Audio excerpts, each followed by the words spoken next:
আলাইকুম প্রিয় বন্ধুরা, আশা করি আপনারা ভালো আছেন। আজকে আমি আলোচনা করব একটি গুরুত্বপূর্ণ মেডিসিন এর বিষয়ে। মেডিসিনটির নাম হলো টোফেন ট্যাবলেট বা সিরাপ। একটি কিটোটোফেন ফিউমারেট ভিত্তিক অ্যান্টিহিস্টামিন ঔষধ, যা সাধারণত অ্যালার্জি এবং অ্যাজমা প্রতিরোধে ব্যবহার হয়ে থাকে। এটি দীর্ঘস্থায়ী শ্বাসযন্ত্রের সমস্যা ও অ্যালার্জি নিয়ন্ত্রণে সাহায্য করে। উপাদান: প্রতিটি ট্যাবলেট বা সিরাপে সক্রিয় উপাদান হিসেবে কিটোটোফেন ফিউমারেট থাকে। ব্যবহার বিধি: টোফেন নিম্নলিখিত অবস্থায় চিকিৎসায় ব্যবহৃত হয়ে থাকে। 1 নম্বর, অ্যাজমা প্রতিরোধ, ব্রঙ্কিয়াল অ্যাজমার দীর্ঘমেয়াদী ব্যবস্থাপনা। 2 নম্বর, অ্যালার্জি প্রতিরোধ, অ্যালার্জিক রাইনাইটিস, নাক দিয়ে পানি পড়া, চুলকানি, ত্বকের র্যাশ বা হাঁপানি। 3 নম্বর, অ্যালার্জিজনিত চোখের সমস্যা, চোখের চুলকানি এবং লাল ভাব। 4 নম্বর, অন্য অ্যালার্জি সংক্রান্ত সমস্যা, মৌসুমি অ্যালার্জি এবং ধুলোবালির কারণে হওয়া সমস্যাগুলোর প্রতিরোধ করে। টোফেন ট্যাবলেট এর কাজের পদ্ধতি: কিটোটোফেন একটি হিস্টামিন রিসেপ্টর ব্লকার হিসেবে কাজ করে।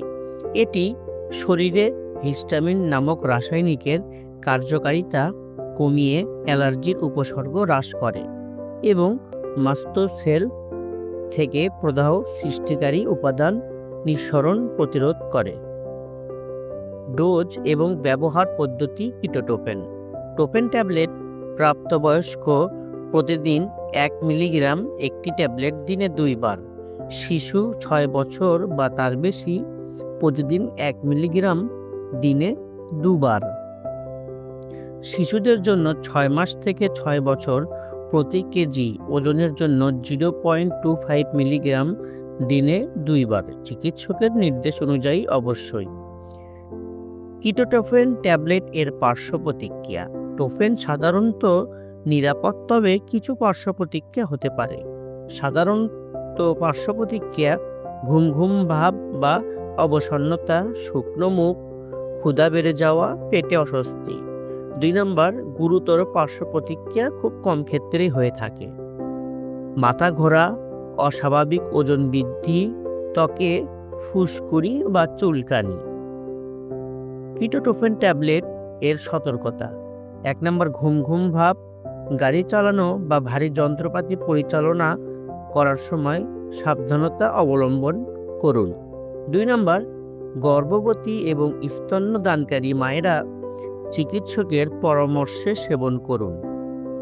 3 নম্বর, অন্য অ্যান্টিহিস্টামিন ওষুধের সঙ্গে ব্যবহার: অন্যান্য ওষুধের সঙ্গে পারস্পরিক ক্রিয়া হতে পারে।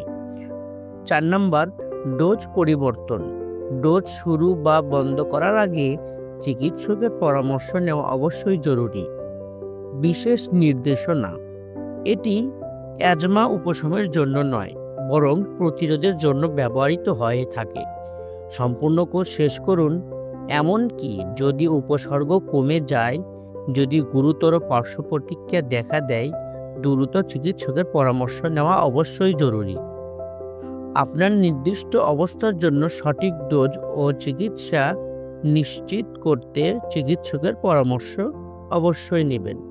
তো বন্ধুরা, আশা করি ভিডিওটি আপনাদেরকে অবশ্যই ভালো লেগেছে। তো দেখা হবে নেক্সট কোনো দিন, নেক্সট কোনো ভিডিওর সাথে। ততক্ষণের জন্য সুস্থ থাকবেন, ভালো থাকবেন। আসসালামু আলাইকুম ওয়া রাহমাতুল্লাহি ওয়া বারাকাতুহু।